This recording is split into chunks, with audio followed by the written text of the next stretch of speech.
Nah, terus kan tadi pemantauan dan pembiasan saya dan juga pemikiran nih. Coba ada yang berani nggak buat menjelasin apa sih itu pemantauan dan pembiasan saya?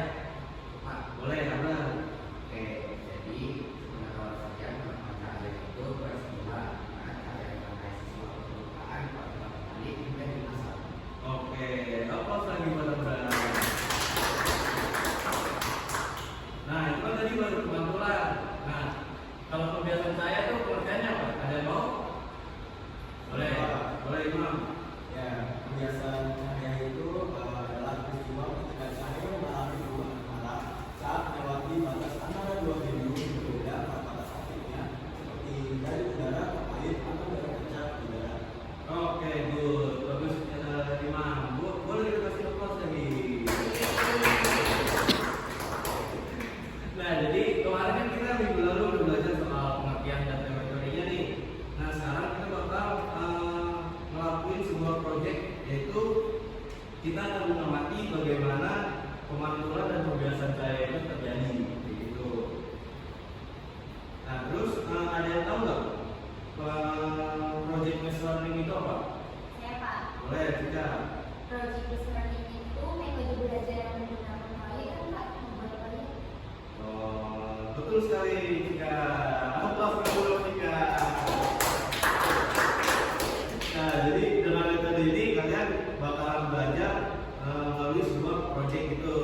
Nah, coba bayangin gimana caranya tuh bisa membantu kita melihat benda yang tidak langsung terlihat atau membuat benda terlihat seperti bengkok di dalam air. Coba dibayangkan. Contohnya apa tuh? Itu kayak ini guys, Pak, cermin di kamar mandi atau sendok yang dimasukin ke gelas itu kelihatan patah gitu. Benar bilang. Jadi kalau sendok yang patah itu berarti itu adalah pembiasan cahaya. Nah, jadi di sini kita bakal membuat proyek sederhana untuk memanfaatkan pembiasan cahaya dulu, dan untuk pemantauan yang kita akan di pertemuan selanjutnya. Ini tadi yang bilang. Nah, itu kira-kira kalian mau bikin alat seperti apa ya? Boleh juga. Bagaimana kalau kita membuat pensil yang dimasukkan ke dalam air Pak? Oh, itu ide bagus nih, Cik. Nah, dengan begitu kita bisa melihat objek yang masuk ke dalam air yang melakukan pembiasan. Sebentar, saya siapkan dulu alatnya. Baik Pak. Nah.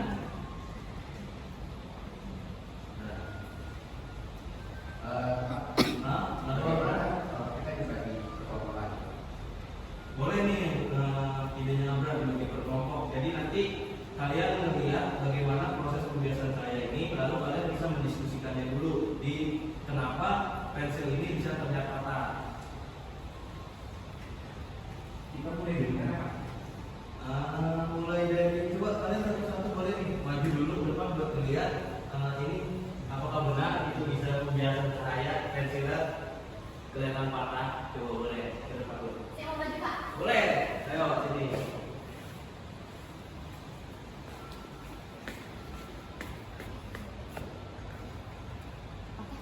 Patah ya? Oke, coba yang lain. Gak ada yang mau lihat lagi? Boleh saya, Pak?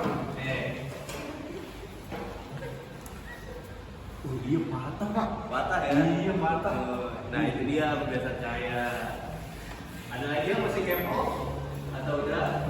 Saya boleh, Pak. Boleh. Silakan Imam. Saya tanya dulu boleh nggak, Pak? Ya, boleh.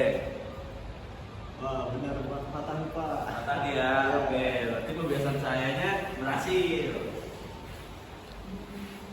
Nah, gimana nih menurut kalian kenapa pulpennya bisa terlihat patah? Karena adanya pembiasan cahaya Pak, ada juga perbedaan indeks gas. Betul banget kita, karena perbedaan indeks bias dan juga penjelasan cahaya. Nah, kira-kira setelah kita belajar kayak gini, seru nggak nih kita belajar pakai project machine learning gini? Seru Pak. Seru. Kita bisa belajar sambil praktek secara langsung. Oh, benar banget. Jadi belajar itu jadi lebih mudah dan juga kita bisa langsung mencobanya. Nah, setelah ini coba kalian mulai lagi project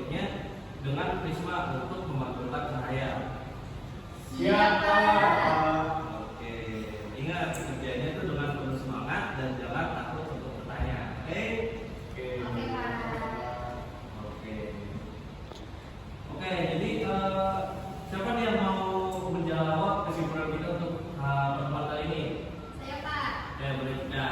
Oke, tadi kan kita sudah belajar ya Pak mengenai teori pemantulan dan pembiasan cahaya. Nah, dapat kita simpulkan bahwa pemantulan cahaya ini merupakan peristiwa di mana cahaya yang mengenai suatu permukaan dipantulkan kembali ke medium asalnya, dan juga pembiasan merupakan peristiwa ketika cahaya mengalami perubahan arah saat melewati batas antara dua medium yang berbeda dengan kecepatan optiknya. Nah, contoh yang tadi sudah Pak Adi berikan adalah air, gelas, dan juga pulpen. Nah, sehingga pulpen yang berada di dalam air terlihat bengkok itu karena adanya pembiasan cahaya dan beda image bias. Oke, benar banget nih penjelasan dari Cika udah sangat tepat dan juga lengkap. Jadi saya simpulkan lagi kalau misalnya kita di pertemuan ini kita belajar tentang proyek pemantulan cahaya dan juga pembiasan. Nah, pembiasan cahaya ini terjadi dikarenakan yang tadi Cika bilang itu adanya perbedaan indeks bias dan pembiasan cahaya. Nah, jadi mungkin sekian dulu pertemuan kita kali ini. Untuk pertemuan selanjutnya kita akan belajar proyek tentang pemantulan cahaya. Jadi dipersiapkan lagi untuk materi minggu depan. Karena pelajaran kita sudah selesai, mari kita berdoa dulu untuk mengakhiri pelajaran kita. Karena kita awali dengan doa dan kita akhiri dengan doa. Baik teman-teman, sebelum kita mengakhiri kegiatan belajar pada hari ini, alangkah baiknya kita berdoa terlebih dahulu. Berdoa menurut kepercayaan masing-masing dipersilakan. Berdoa dicukupkan. Oke, jadi terima kasih untuk anak-anak semuanya sudah selesai kita belajarnya. Wassalamualaikum warahmatullahi wabarakatuh.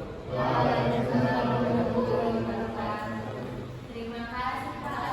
Terima kasih.